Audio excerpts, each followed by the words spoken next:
Hello, everyone, and welcome to another episode of the Discourse. I'm your host, Brandon Sutton, and if you were looking for Benjamin Dixon tonight, he is not here for two reasons. One, it is his birthday, so be sure to wish him a happy birthday on Twitter. And two, he is sick, or at least he's pretending to be sick. I don't know. That's none of my business, really. So, I'm to fill in for him. And what I have planned for you tonight, what I have planned tonight is two things. The first is to flirt with pretty people over text message. And the second is to have a conversation on the Paris Agreement, a long overdue conversation on the Paris Agreement, Trump pulling out, the responses, all those lovely things. To help me with the latter, because I need no help with the former, is a lovely panel. I've been sexting since before you were born. I invented sexting. You're a year older than me. Shut up. Yeah. Anyway. Prodigy. My point remains. To help the prodigy. Yeah. One half of Mob Deep. To help me with the latter goal is a lovely panel of powerful progressive pundits. As always, I need to find a new opening. Starting off, my producer, Richard. Say hello, Richard. Hey, everyone. We're trying some new settings back here, and so if we're getting some stuttering and stuff, I apologize, but I will be trying to clean that up throughout the broadcast. Always be able to go back and watch on the DVR, and it should be at least a little bit cleaner there, so apologize. But got great content, so we'll focus on that. Well, I gotta bring attention to my speech impediment, man. No stuttering. No, the only speech impediment allowed on this show is my lisp because it's cute. Speaking of impediments to content, joining me as always is my Socratic life partner, Adair. Say hello. Wow. At least, it's fine. I'm the cute one out of the two of us. You need to have something, but it's all right. Thanks for joining us, folks. As much as I love you all, this takes second place to the Game 4 of the Stanley Cup Finals. Let's go, Pens. And our white ally, John McDonald. Say hello, John. Hey guys, what's going on? Thank you again for having me. John McDonald or Old McDonald? Oh, well, that does apply considering I'm a decade older than you. Well, do you have a farm? Because if you have a farm, I want to go pet the chickens. Well, then fuck you. No one cares. Yeah, I know you want to do... No one cares. Okay. Getting started. Initially, I'd planned to spend the entire first hour, really however long it took, to break down the Paris Climate Agreement and Trump pulling out of it and what that means. But prior to us going on, right before we went on, an important article involving Russian tampering with the United States election came out from The Intercept, and I feel as though it would be at least mild malpractice to not address that before we move into older news, although still important news. So, John, tell us what The Intercept found. Okay, so The Intercept found a document from an NSA contractor that was directly from the NSA that showed that, and again, this is the NSA documents making this accusation with no technical data to back it up, that Russia or the GRU was using a campaign of hacks and a multi-step process to get to local election officials and get to systems that oversee voter rolls. Now, what that means is basically they were using something called spear phishing to get information about a certain company. They name the company, or they don't name the company in the document, but they guess the company in the article.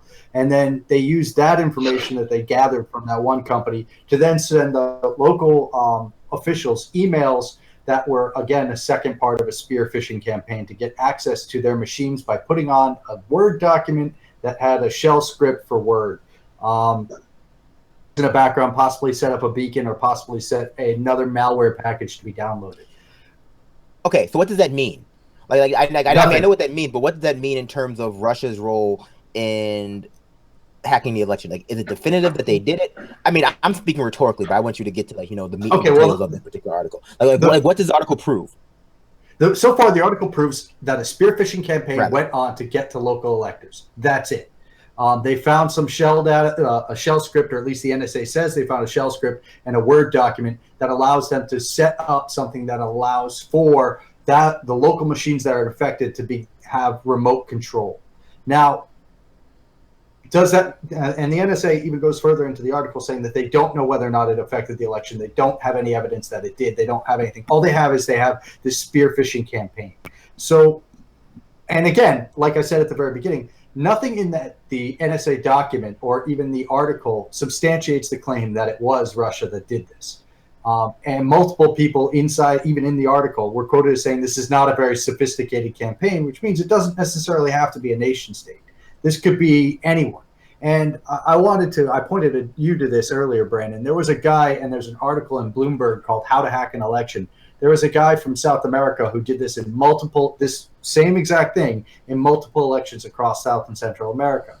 Now, why it was different there versus us, we do not have a centralized voting system. All of our machines are now are remote, locally controlled, and most of them are not equipped with any type of either Bluetooth or internet capabilities. So they did not get to the voting machines. What did happen, though, is that they were allowed to get to possibly the second-party software that is allowing vote registration access for people working at polls.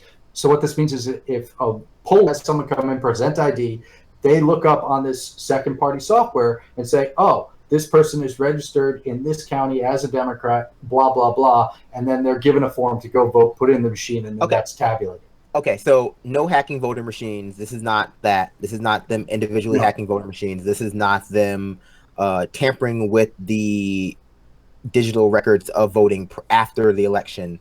Nope. This is the assessment of raw data that we do not see, right? Because the raw data is not included in this package that they got. That someone, maybe the Russians, was involved with an organized spear phishing campaign in the months leading up to the 2016 election, as per this May 5th document, right? Yes, and what's interesting is that they call it a campaign, but as far as I could tell, there was 122 individuals that were contacted, as well as 7 companies, I think it was. So that doesn't speak to me of a very large campaign. Any one of us could have spent a month gathering that list and done the same thing. Okay, so I mean, I think that this is the kind of information that is good to have out. Journalistically speaking, it's important that we get that this came to light. Me personally, and again, I've always been not necessarily skeptic about the Russia thing, although I guess, yeah, skeptic is the right word. For me, this doesn't really change anything because we're still lacking that hard data. We're still lacking that, raw data. We're still lacking multiple sources confirming yes or no definitively. However, I think with the article itself, the way it's framed, the way it's written, the headlines, it can really feed into either narrative that it did or did not happen. That you're going to have 50% of people saying, well, this is defend the proof that Russia hacked the voting machines and changed the election outcomes, even though it explicitly states that that's not what occurred. But, for the unsophisticated thinker, it's like, oh, voting rolls, I see voting, I see cyber attack, I see X, Y, and Z. Okay. And then, for the, I guess, other side of that, the other side of that coin is people saying this definitively proves that there was no collusion between Russia and Trump. And it also doesn't do that either. No. And in fact, it actually, I'm going to play devil's advocate. I am a huge skeptic that it was Russia that did this. Now, I'm also a huge skeptic that it was Russia that hacked the DNC. But what I do think that this does is it actually puts more pressure on the campaign to find out whether or not there was collusion, explicitly because this type of hack would be useless without a secondary data set that shows who likely voters are. And so, both the DNC and the GOP, that's what their data portions of their party and the data portions of their campaign do, is build likely voter data sets. So without one of those data sets to say, okay, who voted where, this information is virtually useless except to kick random people off of the ability to vote. Because it doesn't, the type of information that would be available on those machines doesn't necessarily give you enough to make a judgment on whether or not they would vote for Clinton or vote for Trump. So it does put pressure more on trying to find out whether or not there was collusion. But I also think that I've been saying this for a while. Our whole voting system is electronically very, very screwed up and is not secure and is also non-verifiable. Well, Definitely. And I mean, we obviously have a lot of issues with our election integrity, and the Republicans are not helping that as they dissolve even more, agencies designed to protect election integrity. That's all fine. I mean, again, I want more hard data. I want more hard evidence, and I know. Yeah, there's none here. The people who are hearing this are going to go, but I thought last time you were on, you talked about how Russia didn't do anything and how, the X, Y, and Z wasn't the case. And it's like, then if you thought I said that, you're wrong. You should feel bad for your listening comprehension skills. I said that. I mean, yeah, he said that, but also what I said was, A, I want some hard evidence, and B, even if Russia did do something, but for direct collusion with Trump, it's not going to get him impeached, and it's not going to help Democrats win. So it's kind of not necessarily a good electoral strategy. It's like it's not expedient. Like yes. It might weaken him in some ways, if it's proven. But again, it's not proven. The last part of this intercept story before we move into what I was actually prepared to talk about tonight is Adair, can you please? I'm frozen. I can't do anything. Can you mute yourself? I can't. I'm frozen. Sorry. I literally can't do anything. So he started panically clacking against the key. Yeah. Anyway, that was great. Sorry for the background noise. Final point is, as many of you probably heard. Yeah. Technological incompetence is appropriate for the story. As many of you have heard, the person who is accused of leaking this information has now been arrested or charged by the FBI. So, in what some are calling malpractice on the part of the Intercept, in attempting to verify or receive commentary on these leaks, they sent a copy of a hard copy that was mailed to them by Miss Winner. Photos of it. Photos of it. They sent photos of it, of hard copies that were mailed to them by Winner allegedly, and based on those photos, they were able to determine who exactly it was who did this. Because Miss Winner, not that she was any OPSEC expert, left a huge trail of breadcrumbs. So she was one of 6 people that printed this document out, and then on top of that, she was also, which they I guess one of the things that it was in the document said because of a crease, they determined that it was folded, which meant that it was a hard copy that she carried out. They found out she was one of 6, and then they went into her workstation and found out she'd been communicating with the Intercept. Now, whether that was communicating with the Intercept on her Gmail account from her own workstation or communicating with the Intercept from her work email address, that to me is the part that speaks of incompetence on the Intercept's part. Yeah, I mean, if the Intercept is actually, guilty, or not guilty is the wrong word, but if they did in fact send high-ranking officials photocopies of hard copies, that speaks to a level of sloppiness that I don't expect from the Intercept. I mean, I would expect them to know better how to protect their sources, but it's what it is. Anyone else want to comment on this story? Because I'm like, there's just not really that much here. I know, again, people are going to say, oh my God, but 17 individual agencies confirmed. No, they didn't. They didn't. 4 did. If you think it was 17, it's because you've been lied to. And Clapper came out and literally said that it was not 17. So I don't know what to tell you. And to which degree any of them were confirming what is another story. It takes even more detail. As far as the story itself, go ahead. No, go ahead. Finish. To the story itself, I think, I did read. I feel like I read or heard that she was actually working from home. Did anybody else hear that, or is that no? But she was at some sort of facility, is what you were under the understanding of. That was my understanding from reading the FBI document. All right. Yeah, as this was breaking, I that might have been just from a tweet that I saw, or it might have been over the CNN or MSNBC over the TV that I just kind of only half heard or something. So I wanted to hear if anybody had any clarification on that. Otherwise, there was a large trail of breadcrumbs that I think could have been avoided but also I think it's interesting to see where this is going to put people regarding their position on leaks and leakers, as far as punishing in them and what they say and so on and so forth. But and there's a lot of people. There was a lot of people that were saying that this actually sounds more, and I'm talking to Deirdre right now. Hi, Deirdre. She said that it sounds more like an NSA plant throughout the entire chain. Like this is something that they're making up to discredit the Intercept. And that's a completely plausible scenario because, let's face it, this is the NSA. This is the agency that was called, there is no such agency for a very long time. No, I agree. I mean, I'm not really in the practice of trafficking in conspiracy theories or like ascribing a level of competence to our intelligence community that they don't necessarily deserve. But either way, this was handled sloppily by both the leaker herself, Winner, and she went against everything that they tell you not to do. She basically did, and the Intercept didn't do any favors by actually taking copies of the hard copies into them. That seems like an incredibly sloppy thing.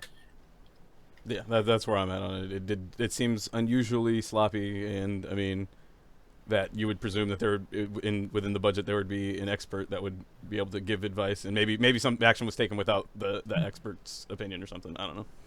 Well, Sam Biddle is an expert on this type of thing, so I'm very surprised that this happened under his watch. And the only thing I could think of, I hate to throw any one person under the bus, but I honestly, my mind immediately jumped to Ryan Grimm because he's new and he might not necessarily have the same level of competence or same level of familiarity with these steps that the rest of the Intercept staff do. That's it for me. That's it for this story for me. I don't have anything else to really add about it. I'm interested in seeing more information, again, more hard information based on what what they believe happened with Russia in these particular incidents, and more direct relation, more hard evidence that it was actually Russia doing it. Yeah. Essentially, this didn't change the assessments we've had for months. So let's move into like the meat of this episode, which is dealing with the Paris Climate Agreement. I just wanted to discuss that because it was happening in the news and it was important, and I felt as though it would, people wanted to hear about it. But really, I came here to talk about Trump pulling out of the Paris Accords, and what that actually means, and how much we should actually care. Because this seems to be one of those scenarios where either you think it's the end of the world or you think it was entirely useless. And I don't think that either of those interpretations are incredibly accurate or as accurate or nuanced as they need to be.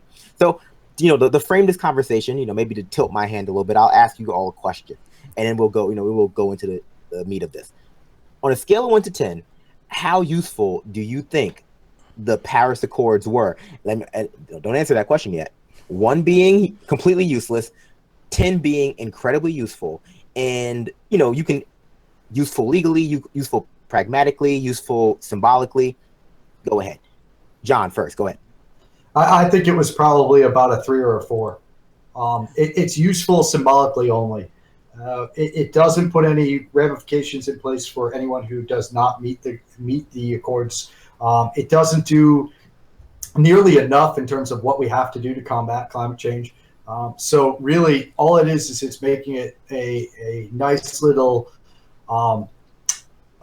piece of paper for everyone to sign and say, hey, we're doing this. And in that way, almost it makes it counterproductive to what we need, which is actual damn reform. Okay, Rich. Scale 1 to 10. How useful Paris Accords? Go. Essentially, building off of John's point, although I put it somewhere closer to a -3 to 4, maybe even -5, because of the point that you made at the closing of that, which was how its symbolic nature basically gives us the feeling like we're doing something when we're actually just, not changing nearly enough to change the path that we're on. That's going to be devastating to the communities that are going to be impacted by the climate change overall with coastal communities, and especially island nations, and particularly the developing nations as well. But so I mean, I think, and I think Brandon's going to touch on this point later about Nicaragua and why they weren't signed on and how they got lumped in it. So I won't step on that too much. No, we're going to get into nuance of it. I just want to get to all you guys' initial thoughts. So Adair, scale of 1 to is Adair back? Has he joined us? Yeah. Adair, scale of 1 to 10. How useful were the Paris Accords? I'm going to go with Rich, and I'm going to say I'd honestly put them in the negatives. Okay, there it goes. It came back. I put them in the negatives just because the simple fact of the matter is they didn't do enough. And the fact of the matter is nothing is enough unless it calls for an immediate and total shutdown of all fossil fuel production, all fossil fuel use the world over, because the only way we're going to actually combat climate change in any real meaning, in any real effect right now, is to completely stop using fossil fuels and start working on nothing but renewables. That's the only way that we can get back to a semblance of what our climate was before we decided to go and mess everything up. And this is not just me being some kind of radical, but this is backed by actual data. This is something that a lot of climate scientists have said for years. The only way, and because I say this because we're beyond the point where we could go back to where we were before pre-industrial revolution levels. We can no longer get back to that, but we can do something close. And the only way we can do that is if we immediately, right now, stop using all fossil fuels and go strictly to renewables. So essentially, if we treat it like the emergency that it is. Yeah. Right. And I'm going to push back a little bit on that because I see it as, I'll downgrade it to a 2, because at least you had a national platform where people are agreeing that it was true. And so I just see that being beneficial. Now, do the steps that they said to take in the court, do they matter? No, it's bullshit. But at least you had everyone saying, look, this is true. Climate change is a disaster. I don't give a damn if you think it's true or not. Like, you believing it, climate change doesn't care if you believe if it's real or not. Oh, I understand that. Climate change don't give a damn. Well, I'm gonna answer the question now. I'm with John. I think it's about a 3-ish in terms of how useful it is, and I think at least how useful it is in actually actively fighting climate change. And I think its use is entirely symbolic, right? And but I also agree with that symbolism being a double-edged sword, and this is why I'm more sympathetic to the idea that it's useless or counterproductive than I am to the idea that it is the end of the world entirely if it's not there. But I don't want to fall into the same trap that has occurred, previously amongst people discussing the Paris agreements and not actually talk about what's in them, or rather what it prescribes. Because we see a lot of people talking about, oh, this is the end of the world. How could Trump do this? Or, it's not that big of a deal. But they seem to not be engaging with the actual 16 pages that exist as they exist. And I'm not going to read all 16 pages to you because that would be ridiculous and not particularly helpful. But I will explain, basically what's in them, right? So what it does is all signatories commit to about a soft target of 2 degree of keeping the increase in temperature, global temperature, lower than 2 degrees, right? As opposed to the better target of 1.5 degrees Celsius.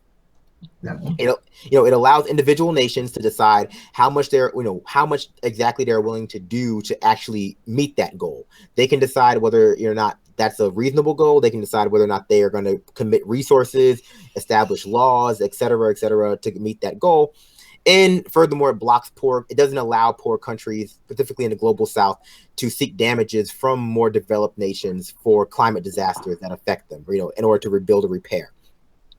And essentially, it's an accord. It's non-binding. It's completely voluntary. There is no sort of legal ramifications if you violate it. That's why it's not a treaty. No, it's not a treaty. It's an accord. Go ahead. And the reason why was that was lobbied by America. The U.S. government lobbied, or the Obama administration lobbied to make it that way because they knew they could never get it past the Senate for ratification if it was a treaty. Oh, yeah, obviously. I mean, that was one of the justifications, that if they did not weaken it to the point of it being almost incredible, not only is the goal not sufficient, that 2 degree, keeping carbon emissions to a point where they only increase global temperatures by 2 degrees Celsius is not enough, obviously. And it doesn't even establish a binding path to that goal. And that was, again, lobbied by 2009 Obama administration in pursuit of pleasing U.S. corporations and, allied oil states, right? Mm-hmm. There's a good piece about this in, ironically or coincidentally, The Intercept by Naomi Klein. She talks about exactly this, that the Obama administration lobbied to keep this agreement non-binding, which is not surprising because the U.S. sabotaged Copenhagen and sabotaged Kyoto. Mm-hmm.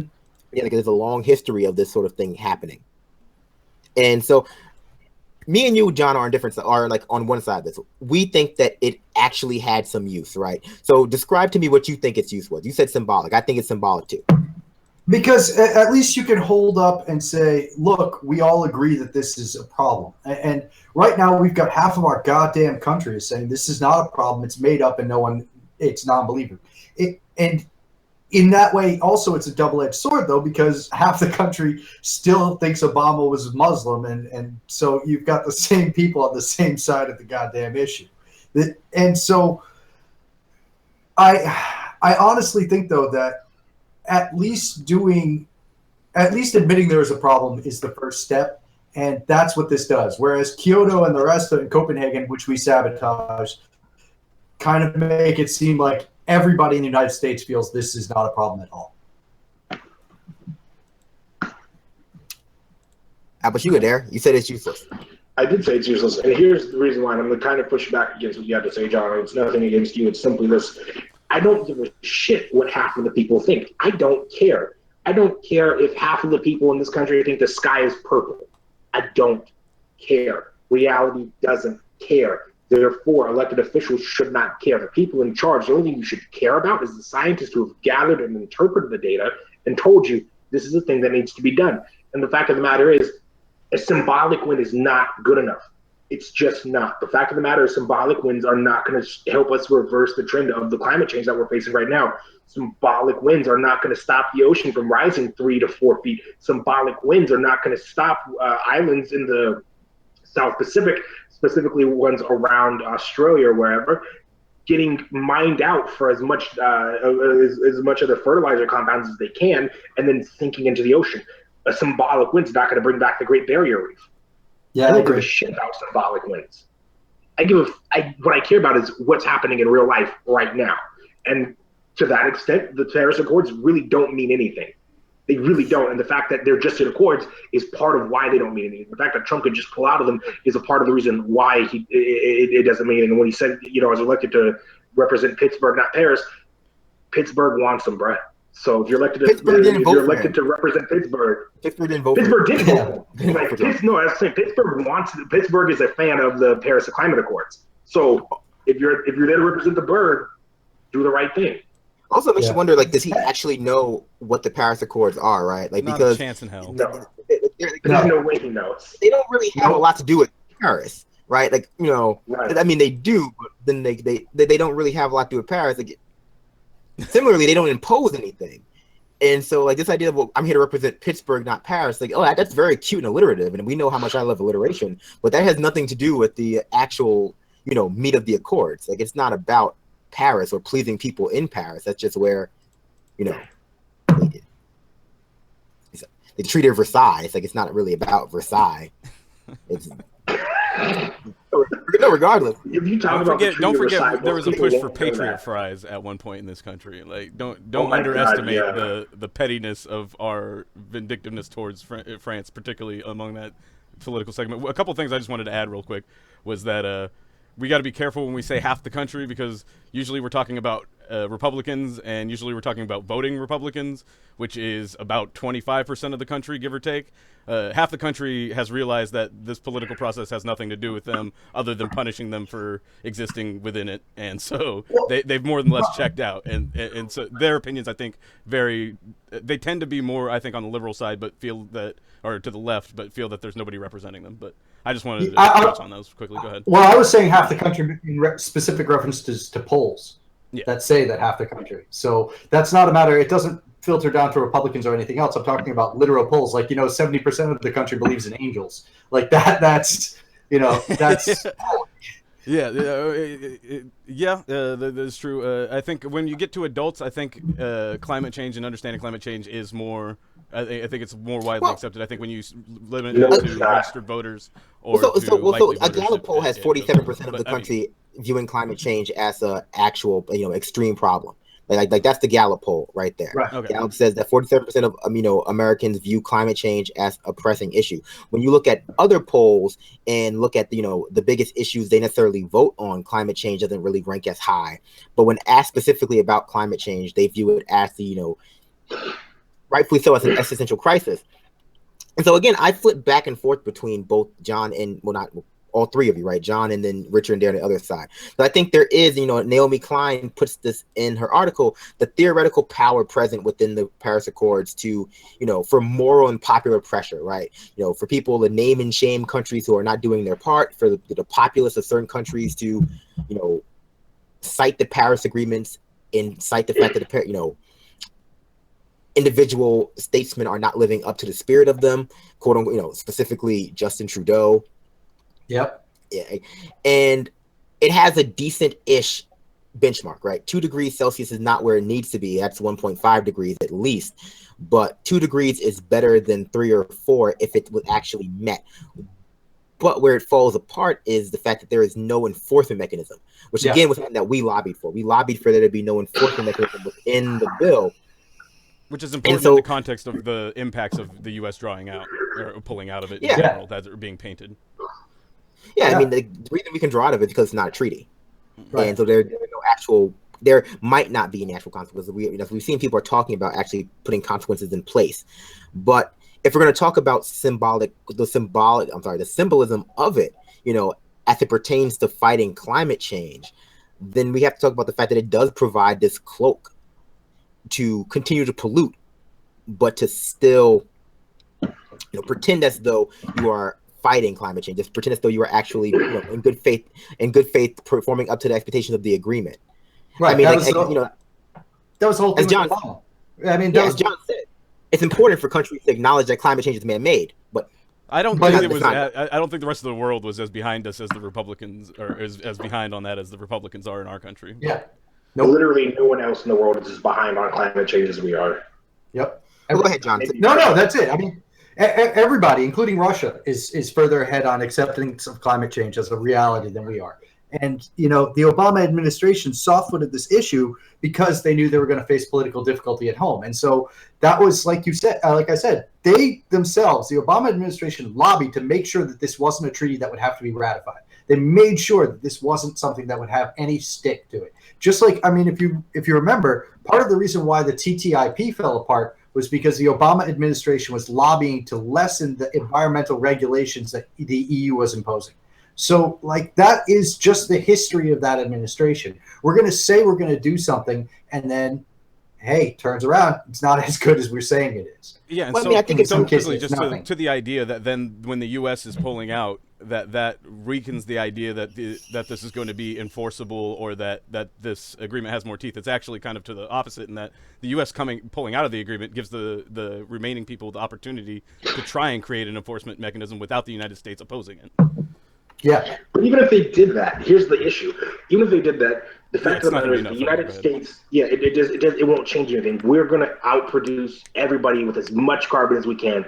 I mean, you've got a fad with Republicans in their big, ridiculous, unnecessary trucks called coal rolling, where they literally install smokestacks and then modify their truck to burn copious amounts of coal, not even get anywhere near a decent rate of combustion, just so they can have thick, tarry smoke come out, because let's show those social justice warriors with my big, compensation machine. It doesn't matter. We have to actively change, and we have to outlaw carbon. We have to outlaw natural gas. We have to move to strictly renewables. Otherwise, we're not doing good enough, period.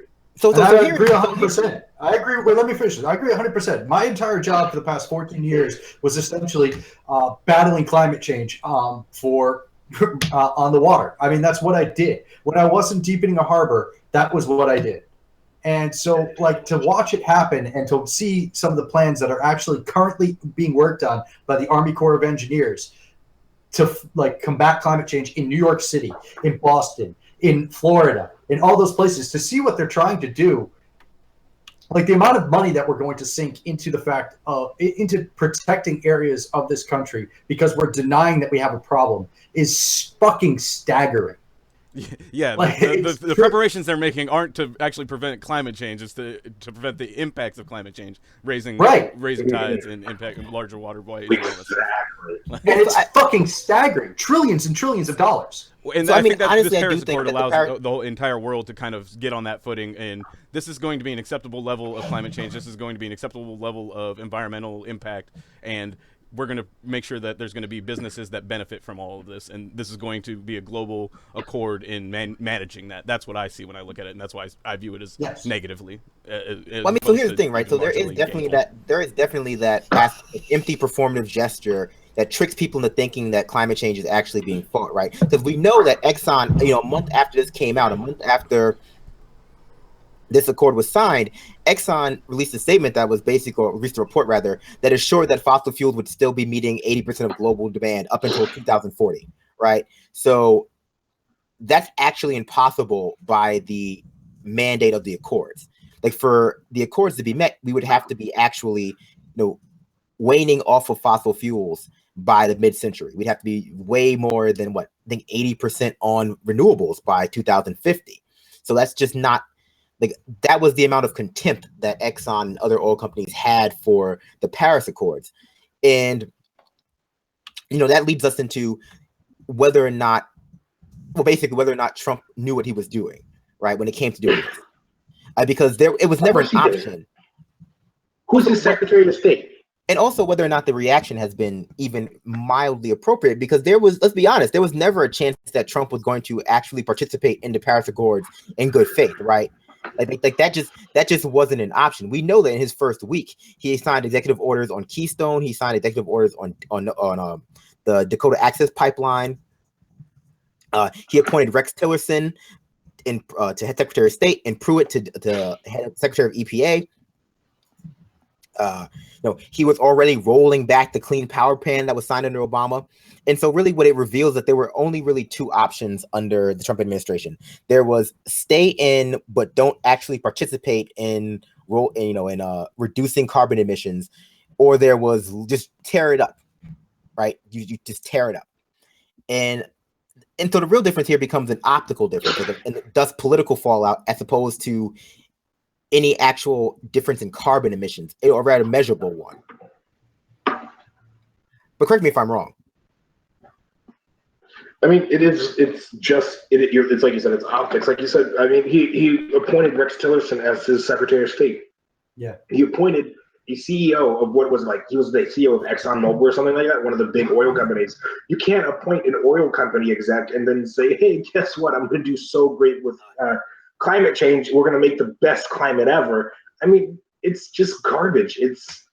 Not only that, but Exxon's being sued. Sued because in the 1970s, they discovered climate change and then lied about it for fucking 40 years. I mean, it's just performative theater. It is literally nothing more than performative theater. It's been nothing more than performative theater. That's all the Paris Accords have been. And I'm just kind of tired. I'm over symbolic victories. Unless we actually start doing something and actually start affecting change, then it doesn't actually matter. And I don't give a shit if the entire world is if the entire world's population hates you for it, you still need to do it. Because the fact of the matter is, if we don't start doing it, a whole lot of people are going to start dying, and then so will the planet. That's it. Like that's the fact of the matter. Well, I'm more sensitive to symbolic victories if it's within the realm of something that is not existential, right? Like a symbolic victory in climate change is not really enough.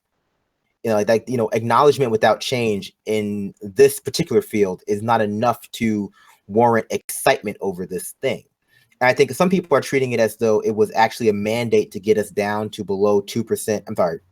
2 degrees Celsius increase in temperature, but it wasn't that. It was basically an acknowledgement that climate change was man-made and that we could do something to fight about it, and a pledge to it was an abstinence pledge in terms of actual efficacy. Yeah. It was essentially, I said on Twitter, the Paris Accords is an abstinence pledge. It makes people feel good. These people care, but in the end, you're probably still fucked. And I mean, in Trump's rationale for pulling out, again, the responsibility of Pittsburgh, not Paris, as though this is going to create meaningful jobs, or rather that the Paris Agreement was actually preventing meaningful jobs from being created when it didn't impose anything. No, it simply didn't. That's why Tillerson wanted to stay in. Tillerson was one of the people who wanted to stay in because as a member of Exxon, a high level official in Exxon, he knew just how weak it was. And he was like, okay, if we stay in, we can keep rolling back the Clean Power Plan, we can keep polluting, but at least we don't have to deal with the political fallout of not being in this accord. But we know that the renewable job sector has more jobs than coal and oil, and more potential for job growth. Well, yes. I think that's part of what I see in the Paris Accord as well, is that and to Adair's point about how it's not enough, and that these things are going to happen inevitably anyway, I think a lot of the members of the accord recognize that there's some inevitable climate and global and environmental impacts that are going to happen, and see an opportunity to both shift the energy sector power hegemony across the world, and also to profit off of things like that John was describing with the Corps of Engineers looking at ways to shore up shoreline cities and things like that. There's going to be a lot of private contractor money in developing those kinds of things and globally. And so having some sort of organized group that orchestrated that means that you can do a lot of things. And U.S. pulling out of that has impacts there as well. And so I think that there's an aspect to that. I can't go into more detail. Go ahead. Well, I mean, I didn't want to talk about the, in terms of the repercussions of pulling out of the Paris Agreement. I didn't want to reduce it down. I wanted to focus in the beginning, at least, on the actual effect on climate change. What it's supposed to find, not the effect on trade, because there does appear to be some. You can look at the Paris Agreement as though it's a trade deal, that it agrees to trade in stuff like, solar panels, natural gas. Although natural gas is so bad for the environment, like. Fracking is so bad for the environment. Yeah. There's another aspect that I think we should touch on, but continue. No, go ahead. Well, I was just going to say that the whole Paris Accord and all the talk about the green energy movement, just because we've been fighting, particularly in this country, against Republicans who refuse to even see the realities of climate change, we don't really get into the way that the raw materials for green energies are harvested from developing nations. We don't get into the environmental impacts of the waste products or the waste results of the development of these things.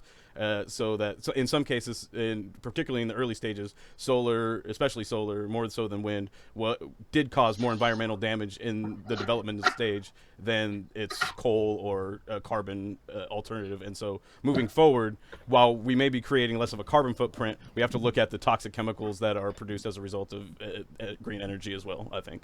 That's not as true as it used to be. Yeah, exactly. I mean, it's been changing, that's fair. But it's also the harvesting of the raw materials. I think that it's most relevant to. You don't need as much of that. No, I think. I mean, even tidal energy, you could switch to tidal energy, and you'll have a less of a problem with the harvesting aspect of it. I mean, there's something like 400 times the amount of energy required for the United States in offshore wind, and building offshore platforms aren't that difficult. No, that's not. I think you guys bring up an excellent. I think this is according to my professor, who has her PhD in mechanical engineering, and particularly in wind energy. This was something we talked about. This is doable. Wind energy is doable. Wind energy is actually a lot cheaper. It's not as difficult to make offshore platforms. It's definitely doable. Quickly, this is exactly what I'm talking about. It's important to talk about the negative externalities of green energy so that we pursue the right path rather than just whichever one feels the best or looks the best. But continue the argument. I'm glad that's fair. Well, I'm just saying, as someone who works in the industry offshore, it is difficult to build them. It's not as difficult as the people are making it out to be. It's still a difficult undertaking. I mean, it's massive construction. It's never gonna be easy, but it's not. In reality, realistically speaking, it's not that hard. We've moved to a point where it's not this insurmountable task.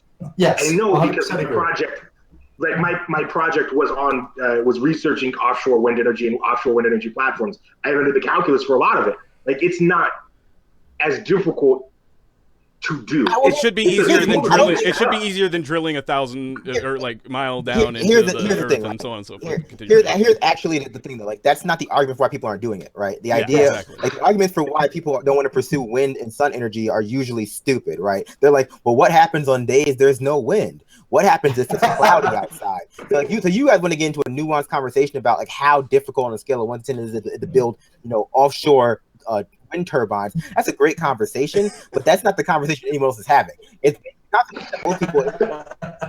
I mean actual Republican elected officials are having. It's the sun goes down at night. What if you need to use your TV?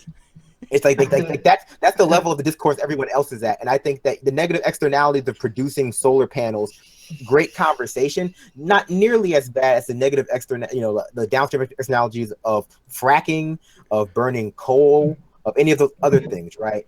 And so, and speaking of job growth, renewable energy is, if the Democrats gave a shit about climate change, renewable energy is actually a great, job growth in the renewable energy sector is a great thing to run on, because you can reap, you win the Sun Belt, right? You win the Sun, instead of focusing on the Rust Belt, focus on the Sun Belt, focus on these places where renewable energy has a real chance of being a job creating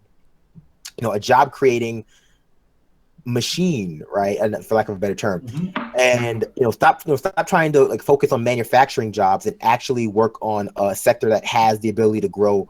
And again, it's one of the fastest growing sectors in the world. That being said, though, I did want to touch on the responses to this, right? So we've seen a lot of responses to the pulling out the Paris agreements from all over the place. And I have in my notes, like I said, I took a lot of notes for this. I titled this section "Asshole Responses," and I guess this is ordered in my 13 minutes left, just FYI, Brandon. So I mean, we can take as long as we want. Yeah, fair enough. But so I want to start off with my least favorite response. Immediately upon hearing this, people said to themselves, America's pulling out of the Paris Accords. There are only two other countries not in the Paris Accords, Nicaragua and Syria. And so the conversation, or rather like the surface level conversation became America's leaving, joining these two climate denying countries. Like they're leaving their place as this global leader in science or whatever, and joining the third world, Syria and Nicaragua. And article after article, headline after headline, Syria, Nicaragua, and USA, only countries not in Paris Agreement. And just based on that headline alone, and also tweets from people, right? Nomiki Konst tweeted out when she heard this, assuming she knew which countries were being referenced by the map she was looking at, that oil buyers and oil sellers. It's like, what the hell are you talking about? Nicaragua and Syria, oil buyers and oil sellers? I guess those are the only two. And so I thought it'd be worthwhile to actually explain why Nicaragua and Syria are not in the Paris Agreement, right? So Nicaragua is not in the Paris Agreement for the reasons why Richard and Adair said. They thought it provided too much cover to polluting nations, developed nations, to pretend as though they were actively fighting climate change, actively keeping it below 2 degrees, while engaging in actions that would make sure it rose by up to 4, which would be devastating for the environment. And so Nicaragua abstained under President Ortega. And right now, they're planning to be, 90% renewable by 2020. Yeah. They didn't sign on because it was weak, and they felt that it was actively displacing the burden of climate change, the cost of climate change, onto the developing nations. Specifically in the Sahel. And they said that they only produce 0.03% of the global carbon footprint, and they're being touted as being some part of a global south that's actually contributing to it. Right. Yeah, I mean, and not only that. Go ahead. Awful. I was just saying. But this is a position. Yeah, but this is a position that was echoed by climate scientists as well. That this whole thing is theater. And it can be counterproductive. Syria is not in it for a more obvious reason, because they were in the middle of a violent civil war at the time. And this is a more complex scenario because they were kind of political pariahs, which didn't stop North Korea, obviously, didn't stop other political pariah nations from signing on. But their reasoning was this civil war that we're in has been largely instigated by Western countries. It's been instigated by Western countries. It's been instigated by climate change. Actually, if you want to look at the drought that climate change caused, that's being an actor in ramping up hostilities and tensions within the country. And when they asked for support for these things, Western nations, the CIA was arming rebels. Western nations refused to actively help with relieving drought. So I believe a quote out of Damascus said that Damascus burning will produce less carbon emissions than Paris or the rest of the world. So it's what it is. Yeah. Yeah. I mean, we're so reliant, especially in America, because we have this ridiculous car culture, we have this ridiculous idea. And I think a lot of it also, because climate change, like everything else, is intersectional. A lot of it's being driven too by this toxic masculinity of, I have to have the biggest car, truck, whatever. I have to roll coal. I need a Hummer. I need this. I need that. That combined with the consumerism that is, inherent to capitalism, it leads to nothing but wanton and rampant destruction. Yeah, well, I mean, America, is a simple fact of life. America's one of America's biggest exports is climate change denial, right? So that is essentially one of America's biggest exports. Exxon, as a company, as John brought up, spent years manufacturing dissent in the field of climate science. They paid millions of dollars, taking their cue from cigarette companies and making sure that there was contradictory science out there. So if people wanted to deny it, and just you have to use quotes. You have to use quotes. When you say science, you have to use quotes. When you say Exxon made science, like that wasn't science what Exxon put out. Exxon put out propaganda. Yeah. Exxon muddied the water with climate denial propaganda, and it's that they knew to be false at the time that they were putting it out. It wasn't as if they were operating from a faux sense of ignorance, but they actually knew it was counter to the truth. Yeah, and it's something that we're still dealing with now. To this day, where people are able to pull up, an article that says, "Oh, climate change is actually happening." So that's just worth noting. And I feel bad because Bernie Sanders was also contributing to this narrative that, well, the United States is joining, essentially, for lack of a better word, the third world. Like they're joining Nicaragua and Syria, these backwards ass countries. Yeah, but his foreign policies always fucking sucked. Yeah. I mean, I don't know. It's not even his foreign policy. I think a lot of it's just like his whoever runs his Twitter account sucks. Whoever runs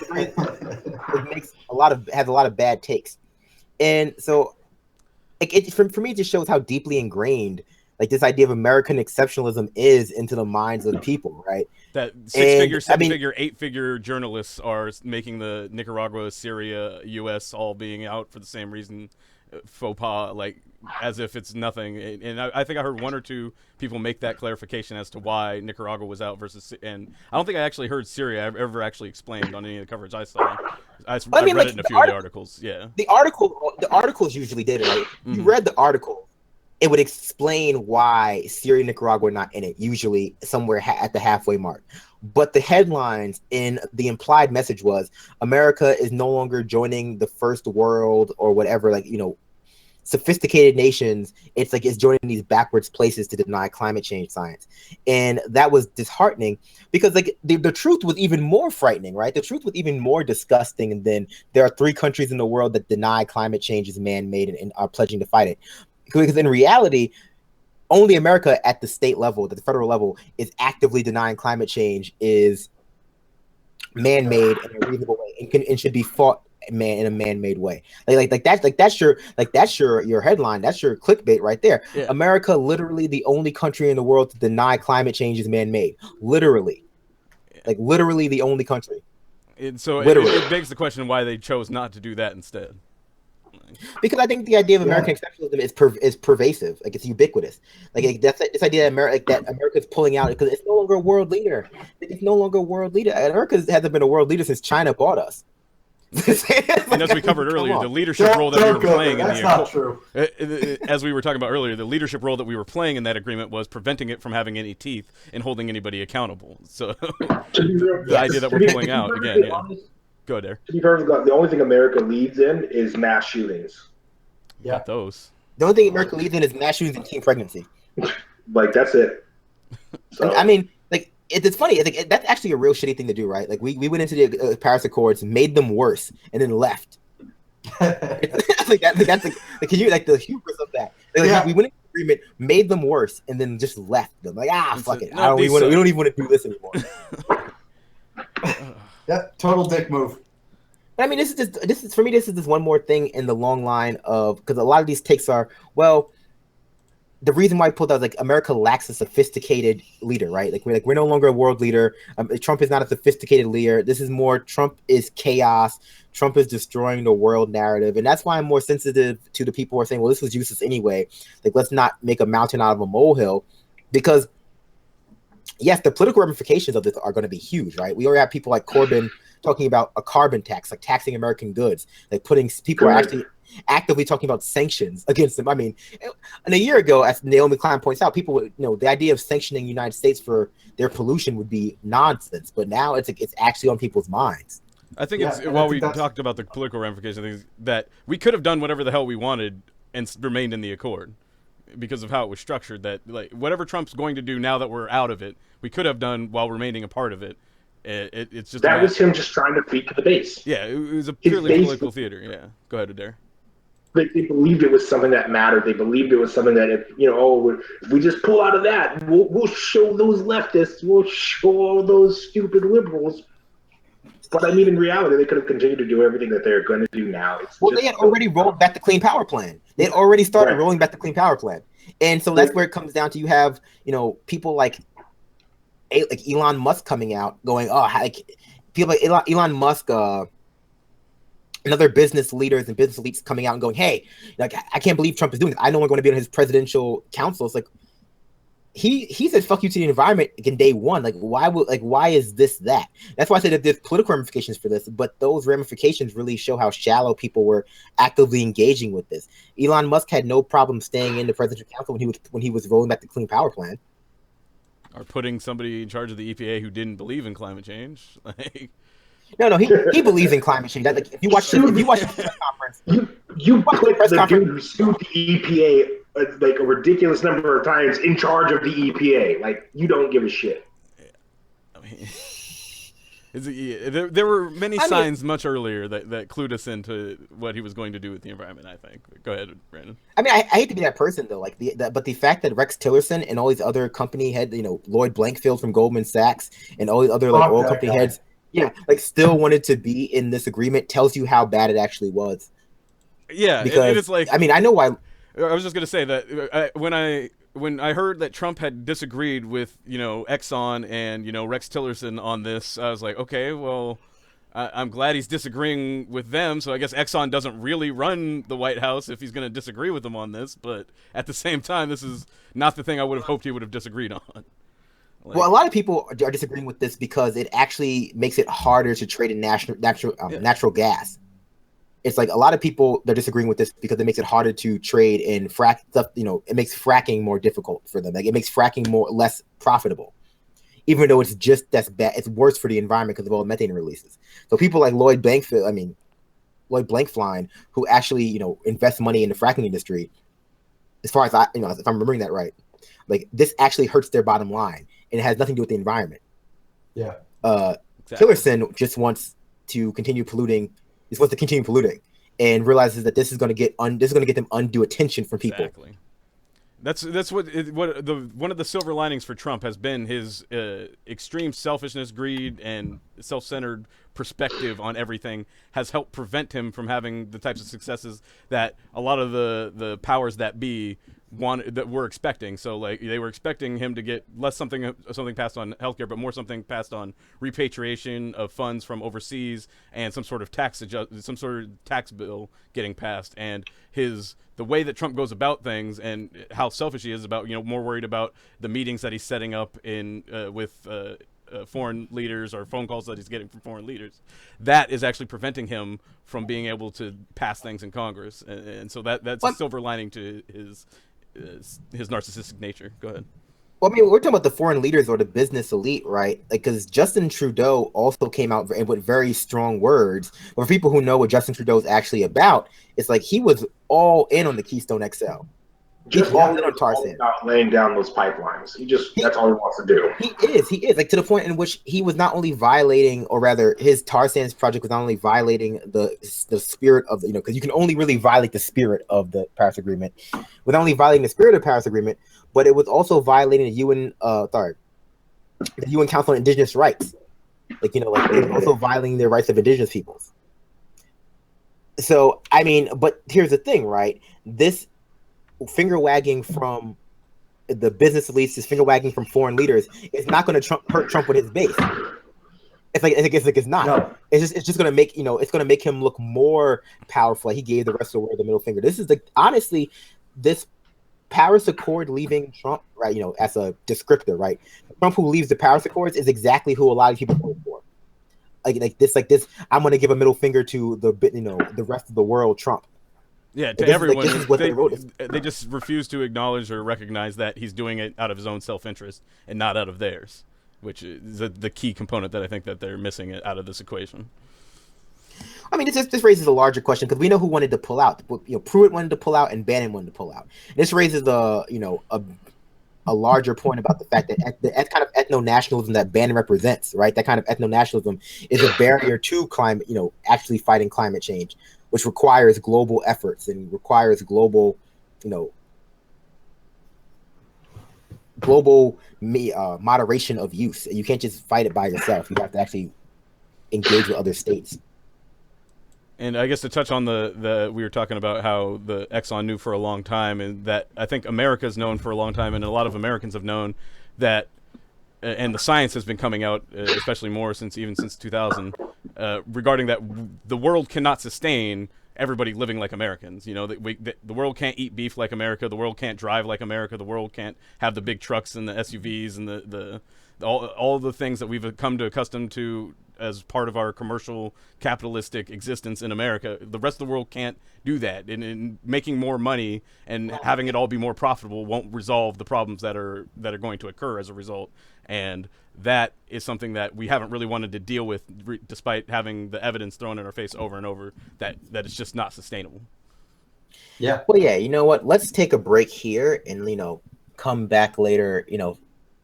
Ben has his hour, and we did his hour. We did it pretty all right, I think. And Ben is having a happy birthday.